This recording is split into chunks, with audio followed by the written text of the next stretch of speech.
உதயமாயிற்று. லிங்கோத்பவம் என்றால் லிங்கம் தோன்றுதல் என்று பொருள்.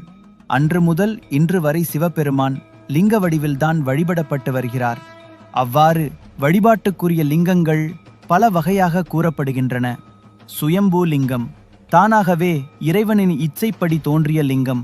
தெய்வீக லிங்கம், தேவர்களால் பூஜிக்கப்பட்டு ரிஷிகளின் மூலமாக பூமிக்கு வந்த லிங்கம்.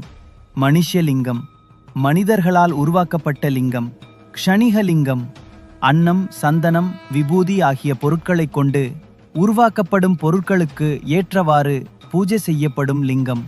வர்த்தமானச லிங்கம், நடுவில் ருத்ரபாகம் மட்டும் 2 மடங்காக இருப்பதே வர்த்தமானச லிங்கம். இதனை வழிபடுவோருக்கு முக்தி அளிக்க வல்லது. ஆத்மலிங்கம், இதில் 3 பாகங்களும் சமமான அளவு இருக்கும். ஓம் நம சிவாய என்ற போற்றி கூறி வழிபட்டால் ஈசனின் பேர